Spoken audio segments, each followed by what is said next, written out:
Hello everyone. तो आप लोगों का जो थर्ड शिफ्ट का एग्जाम था यहाँ पर एसएससी सीएचएसएल का 3 जुलाई का, वो भी आपका समाप्त हो चुका है। तो देखेंगे कि आज आपके कौन कौन से क्वेश्चन जो है यहाँ पर थर्ड शिफ्ट में 3 जुलाई को पूछे गए हैं। बस आपका वही काम कि आपको वीडियो को लाइक शेयर कर देना होता है। काफी सारे लोग तो देख लेते हैं लेकिन लाइक भी नहीं करते, तो एटलीस्ट आप लोग कर दिया करिए। जो लोग रेगुलर बेसिस पर हमसे जुड़े हुए हैं, मेरी रिक्वेस्ट हमेशा उन्हीं से होती है। बाकी न्यू लोगों का तो ऑलवेज वेलकम है, बस कौन कैसा होता है पता नहीं होता है। पहला जो क्वेश्चन पूछा गया कि तानसेन सम्मान जो है वो किस सरकार के द्वारा दिया जाता है यहाँ पर, तो एमपी यानी कि मध्य प्रदेश इसका राइट आंसर हो जाएगा, जिसके द्वारा तानसेन आपको जो है सम्मान दिया जाता है। एक और सम्मान इसके द्वारा दिया जाता है कालिदास सम्मान, ये भी आपका एक दिन पूछा जा चुका है कल या परसों की शिफ्ट में कि कालिदास सम्मान जो है किस सरकार के द्वारा दिया जाता है। तो मध्य प्रदेश ही देती कालिदास सम्मान भी, तानसेन सम्मान भी आप देते हो। लता मंगेशकर जो अवार्ड होती है ये भी दिया जाता है जाकर के मध्य प्रदेश सरकार के द्वारा। लता मंगेशकर अवार्ड जो है वो दिया जाएगा मध्य प्रदेश के द्वारा, लेकिन लता मंगेशकर दीनानाथ जो अवार्ड होता है जो पहली बार प्रधानमंत्री नरेंद्र मोदी जी को मिला हुआ था, वो दिया जाता है महाराष्ट्र सरकार के द्वारा, तो उसको भी याद रखना है। नेक्स्ट क्वेश्चन पूछा गया महाभारत से संबंधित नृत्य कौन सा है। देखिए कल आपका ये आया हुआ था कि महाभारत में जो भीम थे उनसे रिलेटेड जो है वो डांस आपका कौन है, तो पंडवानी इसका राइट आंसर हो जाएगा। यानी कि जो पंडवानी डांस है ये हमारे जो है जो आपको ग्रंथ पता होगा महाभारत से संबंधित है। एंड इसकी बात करूँ कि ये स्टेट कौन सा है, तो छत्तीसगढ़ स्टेट से इसका आपका संबंध है। तो और इससे एक रिलेटेड है तीजन बाई, इनको भी याद रखना है, तीजन बाई को भी याद रखा जाता है। तीजन बाई से रिलेटेड है, यानी तीजन बाई का जो संबंध है वो पंडवानी डांस से है, और पंडवानी छत्तीसगढ़ का है जो कि महाभारत पर पूरी तरह से आधारित होता है। और आपको ये बताना है कि 2019 में जो है तीजन बाई को कौन सा अवार्ड मिला हुआ था, कई बार मैंने बताया हुआ है आप लोगों को। तो 2019 में तीजन बाई को कौन सा अवार्ड मिला हुआ था ये यहाँ पर बताना है। नेक्स्ट आगे क्वेश्चन है, नेक्स्ट क्वेश्चन है कि भारतीयों को यूक्रेन से वापस लाने के लिए कौन सा ऑपरेशन चलाया गया था, तो ऑपरेशन गंगा इसका राइट आंसर हो जाएगा। ऑपरेशन जो गंगा ये चलाया गया था जब रूस और यूक्रेन के बीच में युद्ध हो गया था, यानी कि रूस वर्सेस यूक्रेन जब युद्ध चला होगा, आप लोगों को पता ही होगा, सभी को पता है।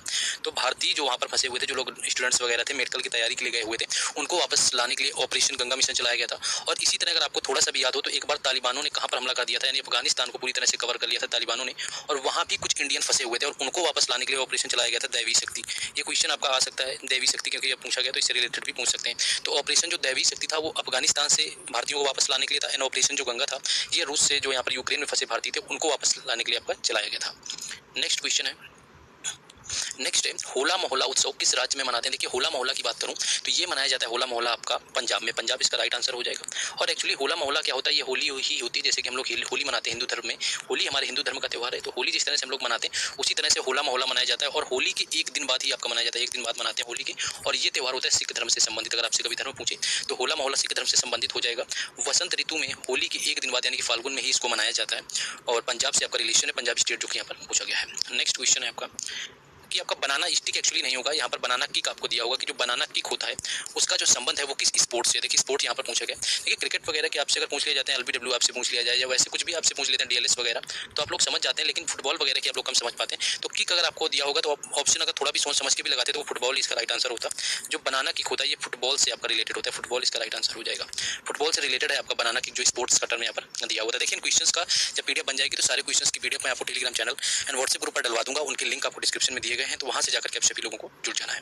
नेक्स्ट है आपका कि गुड फ्राइडे किस धर्म से संबंधित है, तो गुड फ्राइडे की मैं बात करूं ईसाई इसका राइट आंसर हो जाएगा। यानी जो गुड फ्राइडे होता है ये आपका क्रिश्चियन से रिलेटेड है। नवरोज की मैं बात करूं, नवरोज जो होता है आपका नवरोज रिलेटेड होता है जाकर के आपको पता ही होगा कि पारसी से, क्योंकि पारसियों का न्यू ईयर होता है पारसी से। मुहर्रम आपको ऑलरेडी पता है कि मुहर्रम किससे होता है जाकर के, तो वो है आपका मुस्लिम धर्म से। और अगर आपसे मान लीजिए रामनवमी वगैरह पूछ रहा है तो आपको पता ही होगा कि ये हिंदू धर्म से संबंधित है।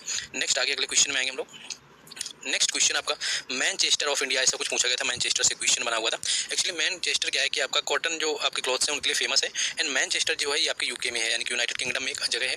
उसी के नाम पर क्या है कि अहमदाबाद को भी क्या बोलते हैं, अहमदाबाद को भारत का मैनचेस्टर बोला जाता है। जिस तरह से स्विट्जरलैंड बोला जाता है कश्मीर को, यानी कि क्या बोलते हैं उसको कि कश्मीर जो है वो स्विट्जरलैंड है इंडिया का, है ना। तो उसी तरह से जो रिलेट करके जैसे नहीं बोलते थे कि शेक्सपियर जो कालिदास है वो इंडिया के शेक्सपियर है, उसी तरह से आप समझिए कि मैनचेस्टर ऑफ इंडिया जो है आपका अहमदाबाद है। ऐसा ही कुछ क्वेश्चन आपको पूछा गया था, जिनका एग्जाम था वो लोग इसको सही कर लेंगे।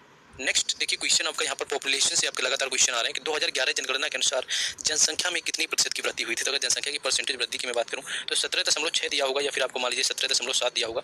ये आपकी थी 2001 से लेकर के 2011 तक जो जनगणना में आपकी ग्रोथ हुई थी, यानी जो पॉपुलेशन ग्रोथ हुई थी 10 सालों में, वो थी आपकी 17.7%।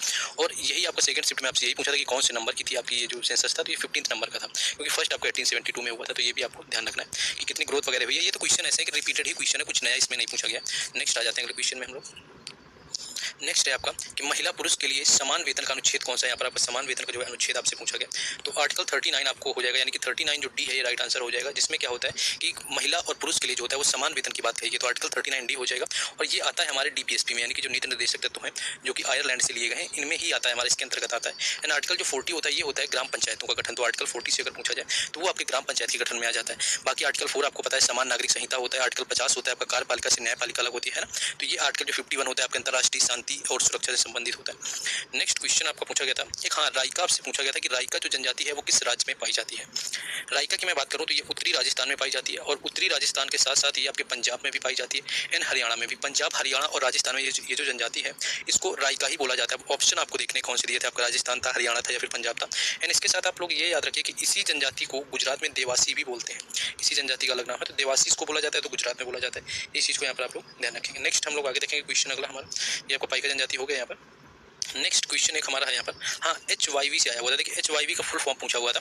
HYV उन सभी लोगों को पता होगा जिन्होंने हरित क्रांति के बारे में थोड़ा भी पढ़ा हुआ है, यानी कि जो ग्रीन रेवोल्यूशन था हमारा, जो कि शुरू कब हुआ था, तो थर्ड जो 5 ईयर प्लान था, यानी थर्ड 5 ईयर प्लान में आपको शुरू किया गया हमारा जो है ये आपका हरित क्रांति ग्रीन रेवोल्यूशन, और सबसे पहले पंजाब एंड हरियाणा में शुरू किया गया था, ये भी याद रखना है। और इंडिया में जो लाने वाले थे वो थे MS स्वामीनाथन, और MS स्वामीनाथन को अभी 2024 के अंदर भारत रत्न मिला हुआ है, ये आपके लिए इंपॉर्टेंट है।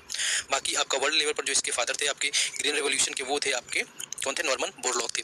उनकी सिटी पूछ लेते हैं कहाँ से, यानी कि कंट्री किस कंट्री से थे, तो वो थे आपके मैक्सिको से। तो क्वेश्चन हमारा यहाँ पर क्या आया हुआ है, क्वेश्चन ये है कि HYV का पूछा है, तो ये होता है आपका हाई यील्डिंग वैरायटी।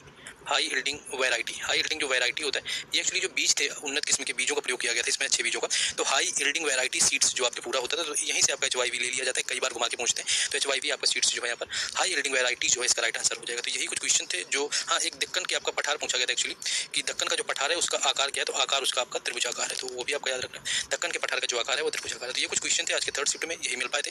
बाकी आपको टेलीग्राम चैनल और व्हाट्सएप ग्रुप पता ही है, डिस्क्रिप्शन में लिंक है। बाकी लाइक